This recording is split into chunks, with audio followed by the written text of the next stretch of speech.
ದೇಶದ ಪ್ರಥಮ ಪ್ರಜೆಗೆ ರಾಜ್ಯದ ಒಂದು ಮುಖ್ಯಮಂತ್ರಿ ತನ್ನ ಆಡಳಿತಾತ್ಮಕ ವ್ಯವಸ್ಥೆಯಲ್ಲಿ ಈ ರೀತಿಯ ಅವಮಾನವನ್ನ ಮಾಡಬಹುದೇ? ಇದು ರಾಷ್ಟ್ರಪತಿಯವರಿಗೆ ಮಾಡಿದ ಪ್ರಥಮ ಅವಮಾನ, ಶಿಷ್ಟಾಚಾರದ ಉಲ್ಲಂಘನೆ.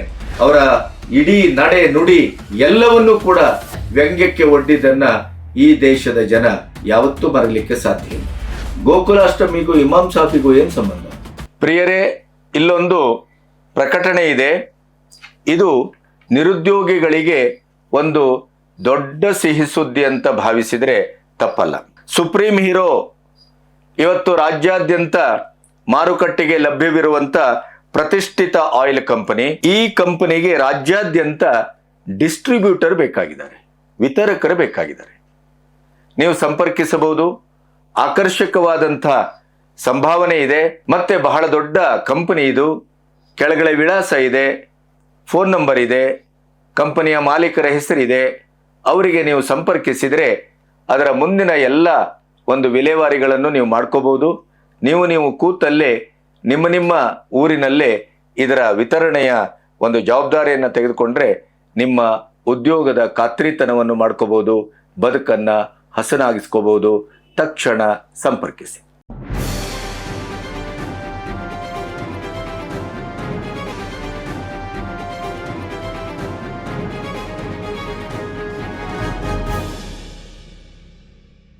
ನಮಸ್ತೆ, ಬಿ ಗಣಪತಿ ನ್ಯೂಸ್ ಚಾನೆಲ್ಗೆ ಸ್ವಾಗತ. ರಾಷ್ಟ್ರಾದ್ಯಂತ ಈಗ ಒಂದೇ ಸುದ್ದಿ.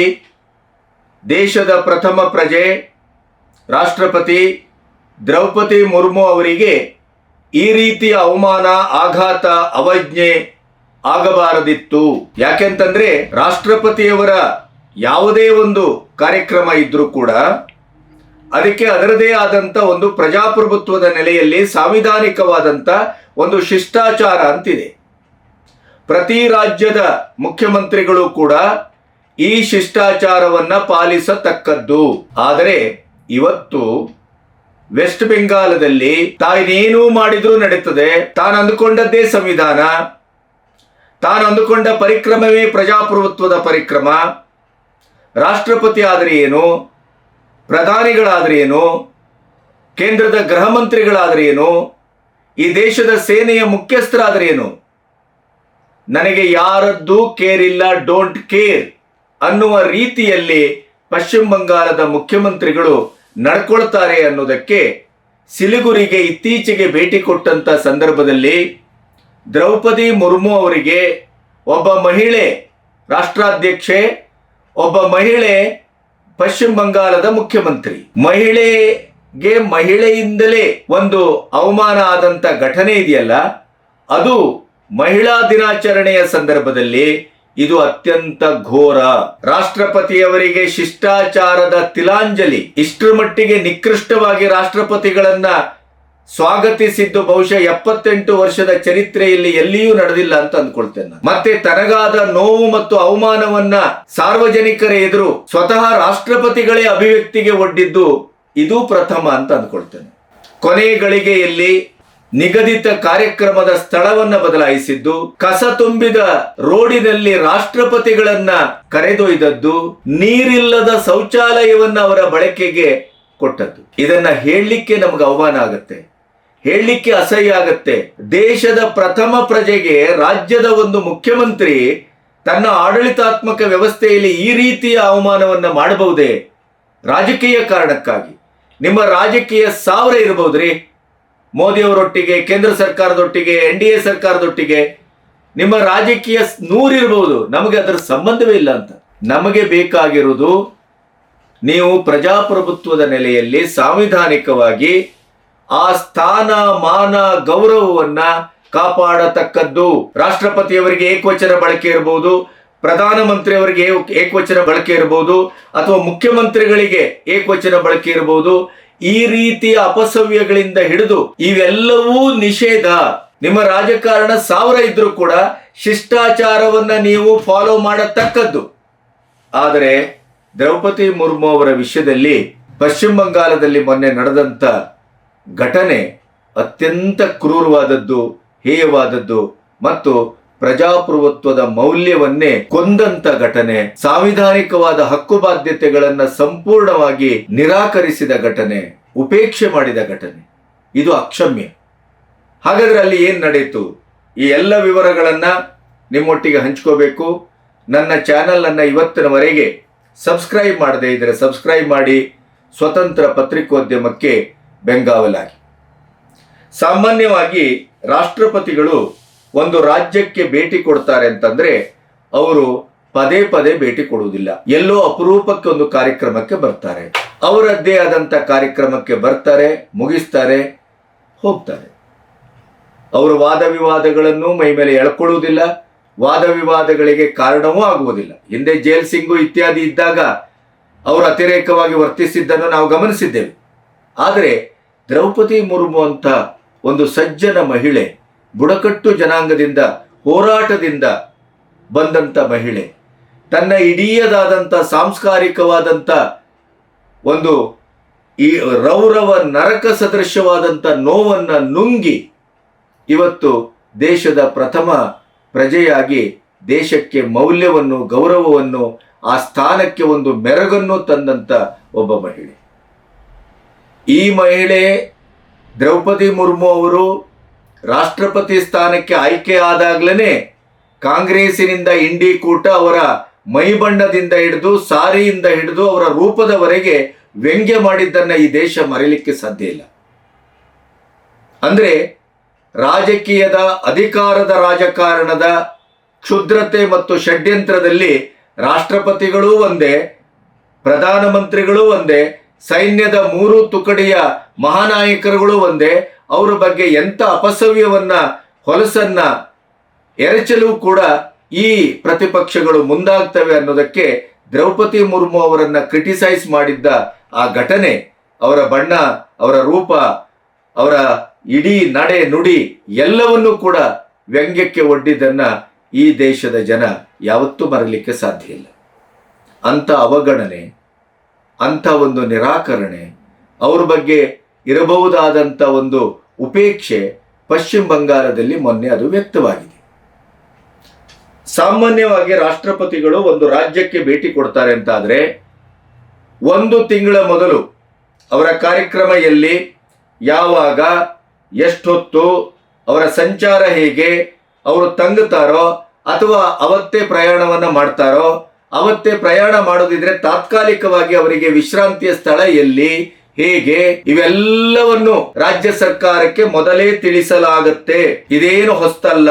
ಮತ್ತೆ ಒಕ್ಕೂಟ ವ್ಯವಸ್ಥೆಯಲ್ಲಿ ರಾಜ್ಯಕ್ಕೆ ಭೇಟಿ ಕೊಡುವ ರಾಷ್ಟ್ರಪತಿಗಳನ್ನ ಸ್ವಾಗತಿಸುವ ಮತ್ತು ಅವರನ್ನ ಉಪಚರಿಸುವ ವಿಧಿ ವಿಧಾನದ ಬಗ್ಗೆ ಒಂದು ಶಿಷ್ಟಾಚಾರ ಅಂತಿದೆ. ಅವರ ಸ್ವಾಗತಕ್ಕೆ ಮುಖ್ಯಮಂತ್ರಿಗಳು ಬರಬೇಕು, ಮುಖ್ಯ ಕಾರ್ಯದರ್ಶಿಗಳು ಬರಬೇಕು, ಆಮೇಲೆ ಸಚಿವರು ಬರಬೇಕು, ಅದರ ಜೊತೆ ಪೊಲೀಸ್ ಮಹಾನಿರ್ದೇಶಕರು ಉಪಸ್ಥಿತಿ ಇರಬೇಕು. ಆದರೆ ಮೊನ್ನೆ ಏನಾಯ್ತು? ವೆಸ್ಟ್ ಬೆಂಗಾಲ್ದಲ್ಲಿ ಇತ್ತೀಚಿನ ಒಟ್ಟು ರಾಜಕೀಯ ವಿದ್ಯಮಾನಗಳನ್ನ ಹೊಟ್ಟೆಯಲ್ಲಿ ಇಟ್ಟುಕೊಂಡಂತ ದೀದಿ ರಾಷ್ಟ್ರಪತಿಯವರನ್ನೂ ಕಡೆಗಣಿಸಿ ಅವರಿಗೆ ಅವರ ಶಿಷ್ಟಾಚಾರವನ್ನ ಸಂಪೂರ್ಣವಾಗಿ ನಿರ್ಲಕ್ಷ್ಯ ಮಾಡಿ ಅವರನ್ನ ಏಕಾಂಗಿಯಾಗಿಸಿತು ಅಂತ. ಮುಖ್ಯಮಂತ್ರಿಗಳು ಬರಲಿಲ್ಲ. ಶಿಷ್ಟಾಚಾರದಲ್ಲಿ ಇನ್ನೊಂದು ಉಪಕ್ರಮ ಅಂತಿದೆ. ಸಪೋಸ್ ಮುಖ್ಯಮಂತ್ರಿಗಳು ಅಂತ ಅನಿವಾರ್ಯವಾದಂತ ಕಾರಣ 1 ತಿಂಗಳ ಮೊದಲೇ ತಿಳಿಸಲಾಗಿದೆ, ಅಲ್ಲಿ ಅನಿವಾರ್ಯವಾದಂತ ಅಂತ ಕಾರಣಗಳೇನು ಗೋಚರಿಸಿರ್ಲಿಲ್ಲ, ಇರ್ಲಿ, ಮುಖ್ಯಮಂತ್ರಿಗಳೇ ಬರ್ಲಿಕ್ಕೆ ಆಗಿಲ್ಲ. ಆವಾಗ ಹಿರಿಯ ಸಂಪುಟದ ಹಿರಿಯ ಸಚಿವರನ್ನ ಕಳಿಸ್ಬೇಕು, ಕಾರ್ಯದರ್ಶಿಗಳು ಬರಬೇಕು, ಪೊಲೀಸ್ ಮಹಾನಿರ್ದೇಶಕರು ಬರಬೇಕು. ಆದರೆ ಅವತ್ತು ಕೇವಲ ಮುಖ್ಯಮಂತ್ರಿಗಳು ಬರಲಿಲ್ಲ, ಹಿರಿಯ ಸಚಿವರು ಬರಲಿಲ್ಲ, ಪೊಲೀಸ್ ಮಹಾನಿರ್ದೇಶಕರು ಬರಲಿಲ್ಲ, ಕಾರ್ಯದರ್ಶಿಗಳೂ ಬರಲಿಲ್ಲ.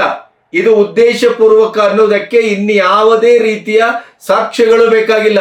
ಇದೊಂದು ಕ್ರೂರವಾದ ಕೆಟ್ಟ ರಾಜಕೀಯದ ಪರಿಣಾಮ ಅನ್ನೋದಕ್ಕೆ ಇನ್ಯಾವುದೇ ರೀತಿಯ ತರ್ಕವೂ ಬೇಕಾಗಿಲ್ಲ. ಕೇವಲ ಮೇಯರ್ ಬಂದು ರಾಷ್ಟ್ರಪತಿಗಳನ್ನ ಸ್ವಾಗತಿಸಿದರು. ಇದು ರಾಷ್ಟ್ರಪತಿಯವರಿಗೆ ಮಾಡಿದ ಪ್ರಥಮ ಅವಮಾನ, ಶಿಷ್ಟಾಚಾರದ ಉಲ್ಲಂಘನೆ.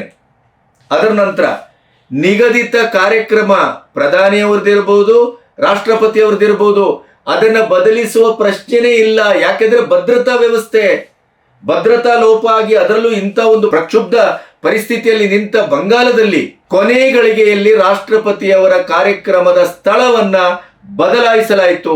ಸ್ವತಃ ದ್ರೌಪದಿ ಮುರ್ಮು ಅವರು ಅತ್ಯಂತ ಖೇದದಿಂದ ಹೇಳಿದರು, ಯಾರೂ ಜನ ಬರಲಿಲ್ಲ, ನೋವಾಯಿತು ನನಗೆ, ಕಸ ತುಂಬಿದ ದಾರಿಯಲ್ಲಿ ಕರೆದೊಯ್ಯಲಾಯಿತು, ಶೌಚಾಲಯದಲ್ಲಿ ನೀರಿಲ್ಲದ ಶೌಚಾಲಯ, ಇಂಥ ಒಂದು ಪರಿಸ್ಥಿತಿ ನಾನು ನಿರೀಕ್ಷೆ ಮಾಡಿರಲಿಲ್ಲ ಅಂತ ಅವರು ಬಹಳ ನೊಂದುಕೊಂಡು, ಯಾವತ್ತೂ ರಾಷ್ಟ್ರಪತಿಯವರು ನೇರವಾಗಿ ತನ್ನ ಯಾವುದೇ ಈ ರೀತಿಯ ಘಟನೆಗಳನ್ನ ಹೇಳಿದ ಉದಾಹರಣೆಗಳು ಬಹಳ ಕಡಿಮೆ.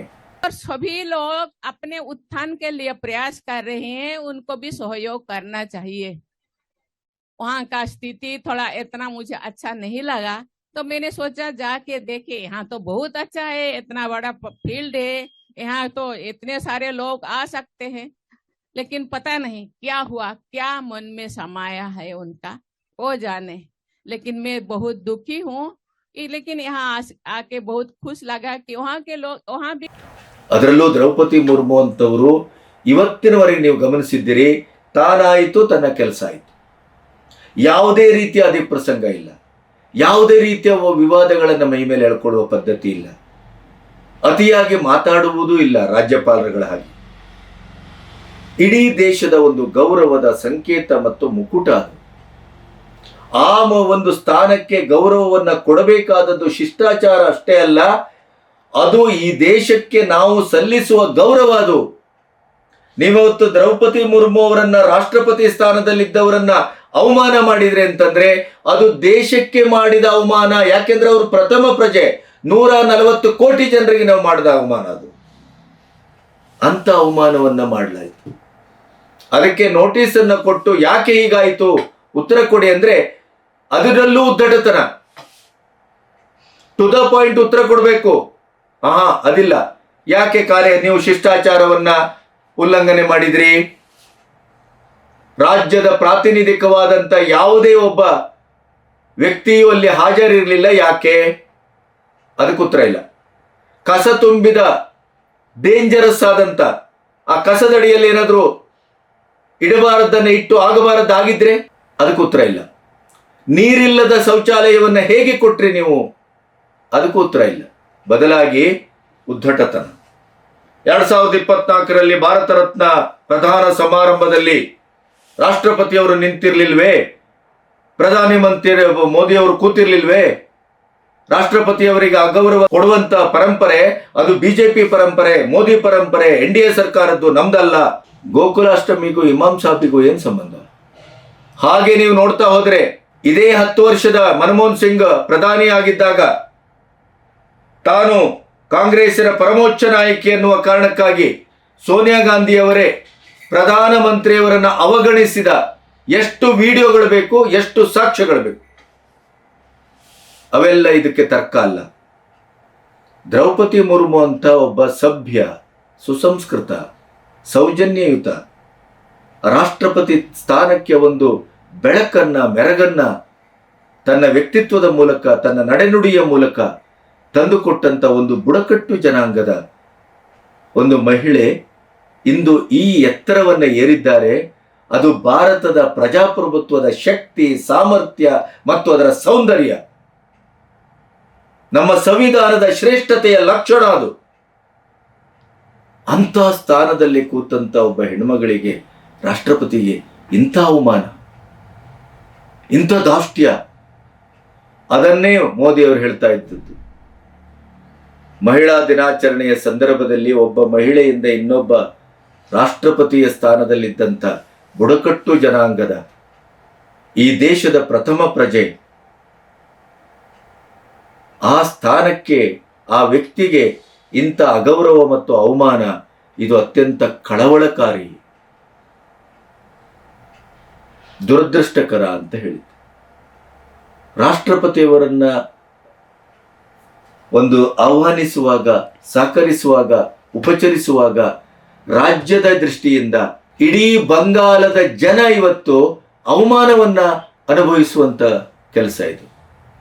ಇಡೀ ಬಂಗಾಳದ ಪ್ರಾತಿನಿಧಿಕವಾಗಿ ರಾಷ್ಟ್ರಪತಿಗಳನ್ನ ಸತ್ಕರಿಸಬೇಕಾದಂತ, ಪುರಸ್ಕರಿಸಬೇಕಾದಂತ, ಸ್ವಾಗತಿಸಬೇಕಾದಂತ, ಗೌರವಿಸಬೇಕಾದಂತ ಒಂದು ಮುಖ್ಯಮಂತ್ರಿ ತನ್ನ ಆಡಳಿತಾತ್ಮಕವಾದಂತ ನೆಲೆಯಲ್ಲಿ ಹೊಲಸು ರಾಜಕೀಯದ ಪರಿಣಾಮವಾಗಿ ಕೇಂದ್ರದೊಟ್ಟಿಗೆ, ಮೋದಿಯವರೊಟ್ಟಿಗೆ, ಬಿಜೆಪಿಯೊಟ್ಟಿಗೆ ತನಗೆ ವಿರೋಧ ಇದೆ, ಕಚ್ಚಾಟ ಇದೆ ಅನ್ನುವ ಕಾರಣಕ್ಕಾಗಿ ರಾಷ್ಟ್ರಪತಿಯವರನ್ನು ಅವಮಾನಿಸಿದೆಯಲ್ಲ, ಇದು ಬಂಗಾಲದ ಜನತೆಗೂ ಮಾಡಿದಂಥ ದ್ರೋಹ, ಅವಮಾನ, ಇಡೀ 140 ಕೋಟಿ ಜನರಿಗೂ ಮಾಡಿದಂಥ ಅವಮಾನ. ಇದನ್ನ ಸರಿಯಾದ ರೀತಿಯಲ್ಲಿ ಉತ್ತರಿಸುವ ಬದಲು ಅಲ್ಲಿಯೂ ಉದ್ದಟತನದ ಪ್ರದರ್ಶನ. ಕೊನೆಗೂ ನಾವು ಭಾವಿಸಬೇಕಾದದ್ದು, ಅಧಿಕಾರ ಕೇಂದ್ರೀಕೃತ ರಾಜಕಾರಣ ಎಲ್ಲಿಯವರೆಗೆ ಬಂದು ನಿಂತಿದೆ ಅಂತಂದ್ರೆ, ರಾಷ್ಟ್ರಪತಿಯೂ ಕ್ಯಾರ್ ಇಲ್ಲ, ಪ್ರಧಾನಿಯೂ ಕೇರ್ ಇಲ್ಲ, ನಮ್ಮ ಸೈನ್ಯದ ಅಧಿಕಾರಿಗಳು ಕೇರ್ ಇಲ್ಲ, ಯಾವುದೂ ಇಲ್ಲ ಅಂತ. ನಾನು ಏನು ಬೇಕಾದರೂ ಮಾಡ್ತೇನೆ ನೋಡಿ, ನನ್ನೇನು ಸರ್ಕಾರ ಉರುಳಿಸ್ತೀರಾ, ರಾಷ್ಟ್ರಪತಿ ಆಳ್ವಿಕೆ ಹೇರ್ತೀರಾ, ಹೇರಿ. ಯಾಕೆಂತಂದ್ರೆ ಅದನ್ನೇ ಅಡ್ವಾಂಟೇಜ್ ಆಗಿ ಸ್ವೀಕರಿಸಲಿಕ್ಕೆ ಅವರು ಕಾಯ್ತಾ ಇದ್ದಾರೆ. ಆದ್ರಿಂದಲೇ ಕೇಂದ್ರ ಸರ್ಕಾರ ಬಂದದ್ದೆಲ್ಲವೂ ಬರಲಿ, ಜನರ ಆಶೀರ್ವಾದ ಒಂದಿರಲಿ ಅಂತೇಳಿ ಅದನ್ನು ನೋಡ್ತಾ ಕೂತಿದೆ. ಆದರೆ ರಾಷ್ಟ್ರಪತಿಯವರಿಗೆ ಮಾಡಿದಂಥ ಈ ಅವಮಾನ ಮಾತ್ರ ಇದು ಅಕ್ಷಮ್ಯ ಅಪರಾಧ ಮತ್ತು ಇದೊಂದು ಕೊಳಕು ಸಂಸ್ಕೃತಿ, ಹೇಯ ಸಂಸ್ಕೃತಿ. ಇದು ಪ್ರಜಾಪ್ರಭುತ್ವದ ಮೌಲ್ಯದ ಕಗ್ಗೊಲೆ ಮತ್ತು ಸಾಂವಿಧಾನಿಕ ಹಕ್ಕು ಬಾಧ್ಯತೆಗಳ ಸಂಪೂರ್ಣವಾದಂಥ ಉಲ್ಲಂಘನೆ. ನಮಸ್ತೆ.